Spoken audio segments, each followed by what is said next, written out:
February's video is we're looking at animals in camouflage and the way they are camouflaged in their environment. So I'm going to show you a few images from a book that I've got, and just to sort of when you start to pick out the environment that you want to paint or the animal you want to paint, it's quite wide ranging as to the subject matters that you can choose and the type of image that you can choose.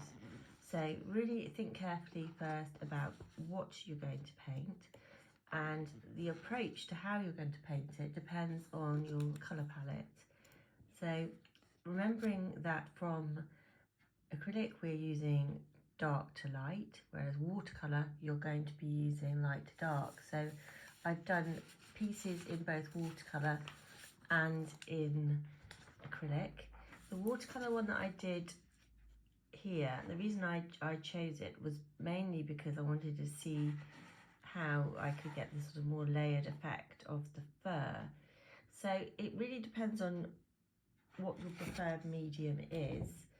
This one was the first one that I did in,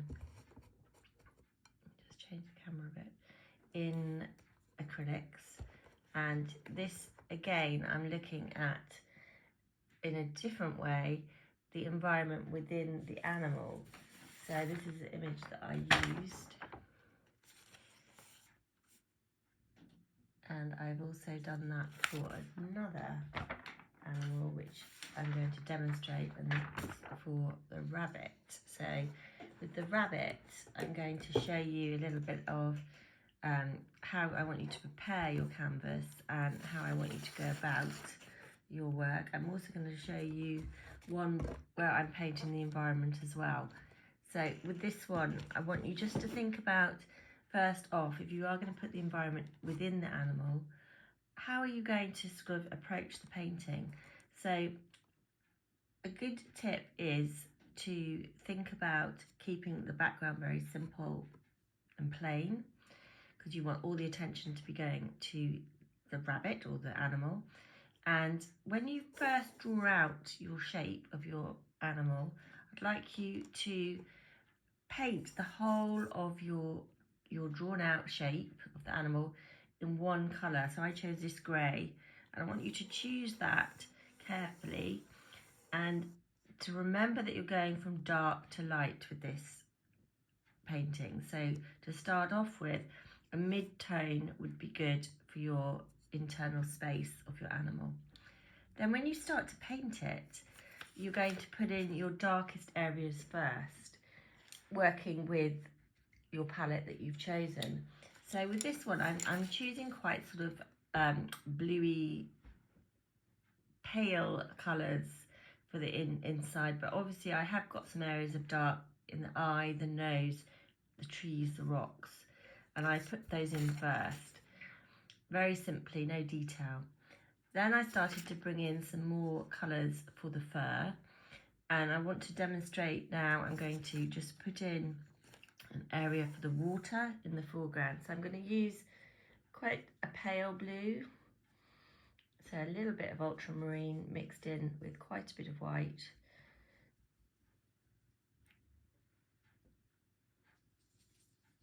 And then I'm going to come in much darker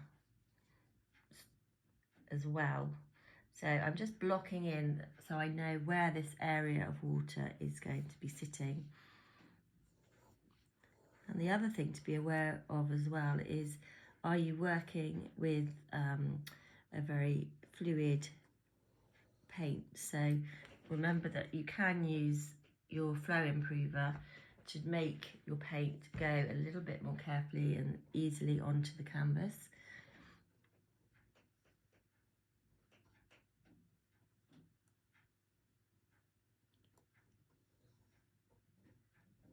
So I'm going to bring the water all the way down, and I've already put in the rocks, which probably would have been sensible to put those in afterwards rather than painting around them. So plenty of liquid flow to make your paint go on really nicely and evenly.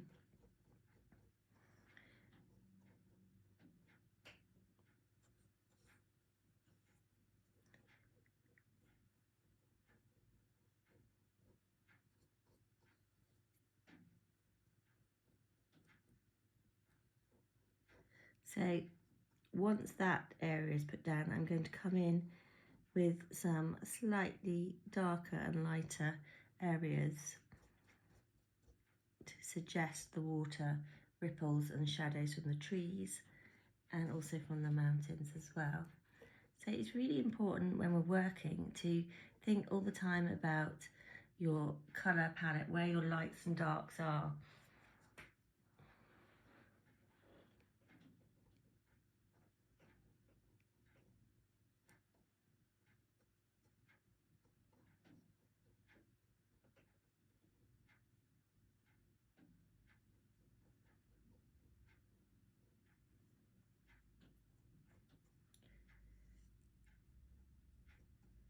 So as I said, with the video, I'm not able to sort of paint the whole of the painting. So what I'll be doing is just showing you areas. So for instance, with the water and also the fur, I'm going to demonstrate. Make sure you have with you a good 3 or 4 brushes for these paintings. You will need some quite fine, very small ones for your fur, but for the larger areas you'll be fine with a size 5 probably, depending how big you're going to use your canvas.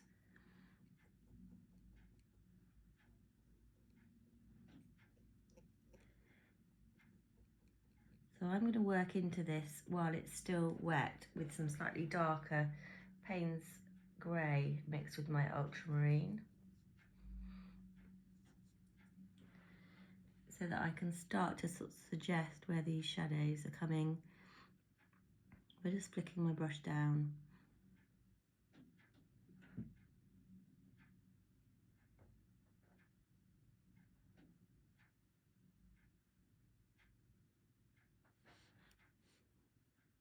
Also around by the rocks.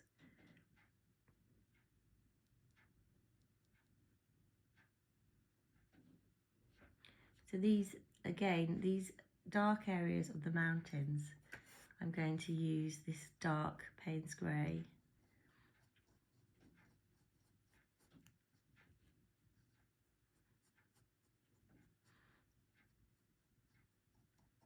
And it depends on the effects that you want, but because this is a sort of imaginary painting with the environment within the animal, you want it to look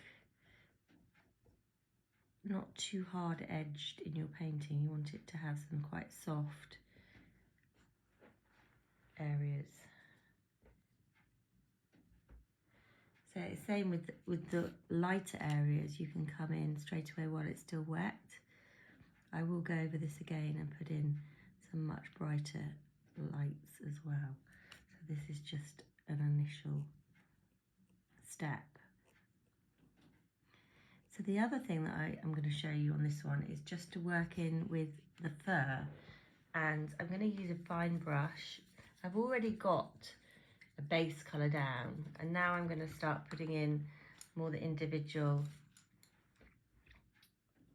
fur. Now I'm mixing a small amount of yellow ochre and white, and I'm just going to start with a fine brush to sort of put in quite sort of individually these hairs. Now it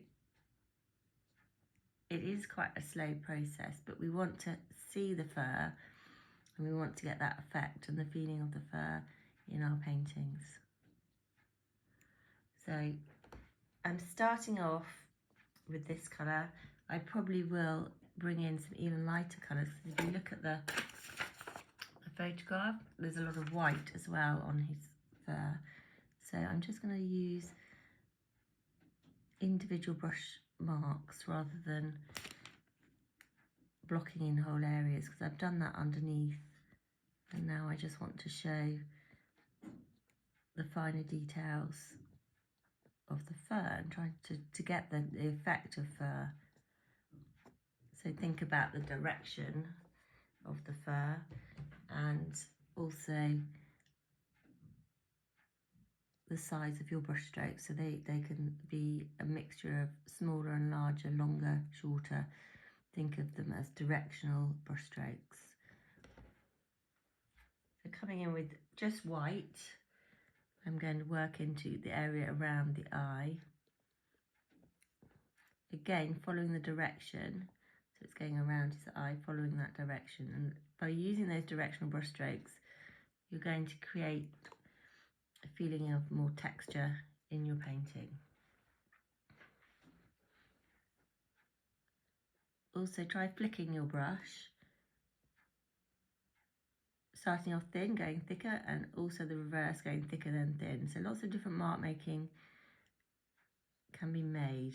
The whiskers I'm going to leave till last, and I'm going to make them a little bit thicker.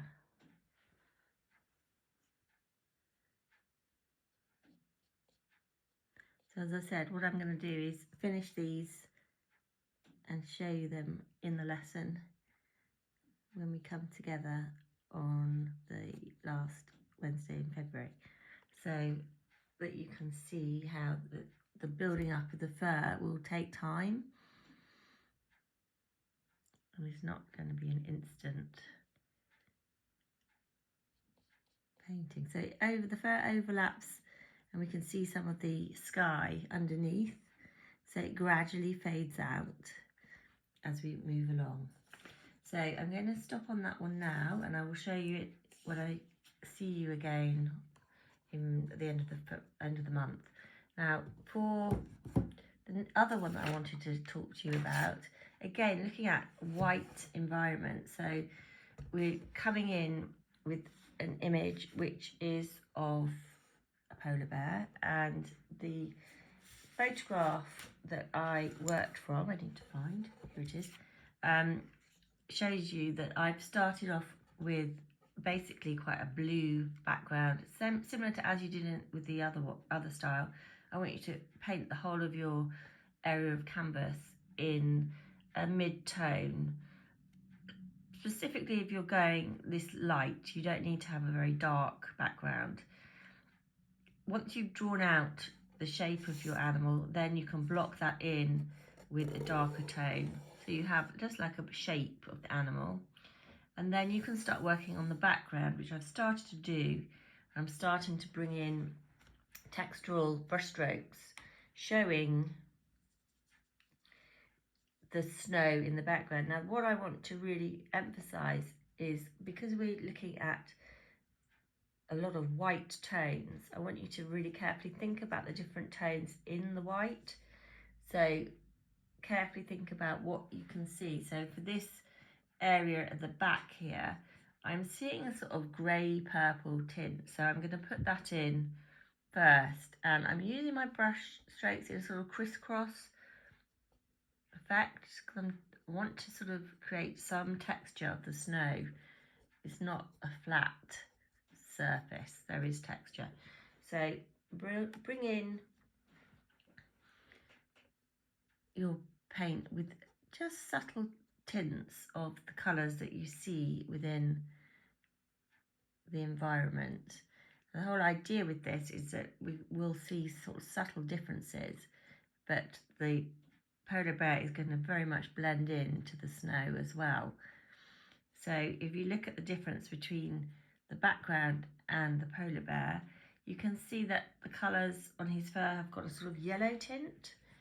So I'm going to bring in, for the largest areas on his back, for instance, white mixed with a sort of a pale sort of creamy yellow. And I'm going to put that down, leaving some of the blues that I've got underneath to show through as well.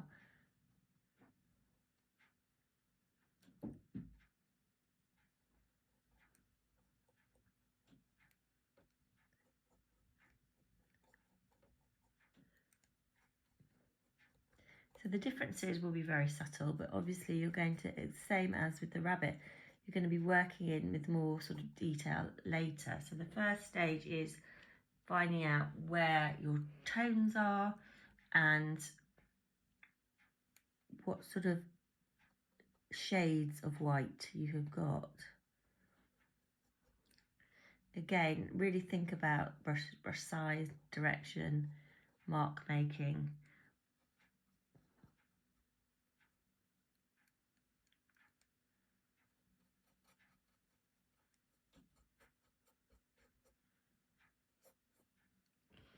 So I'm going to continue with this and the other painting, and I will be showing you the end results in the lesson. But what I want you to really give thought to in this painting when you do choose your animal is whether it is something you are genuinely interested in, or sort of find an element of the animal or the environment that you sort of are genuinely sort of wanting to paint. For me, the reason I chose this one is because I wanted to see the effects of the white, different white tones next to each other. So give yourself some time first to think about and plan what you're going to do. And then when you come to the lesson, have your boards ready, prepared with a background tone on them. This one here is, I haven't painted on this before, but it's wooden. It's like a wooden board. So it's actually quite a nice surface to paint on. So I primed it with gesso first, and then I put my background colour on, and it's giving me quite a nice textured feeling, and it's taking the paint really well. So think about your surface as well as your actual content of your work. And I will see you for the lesson. Take care, everyone. Bye-bye.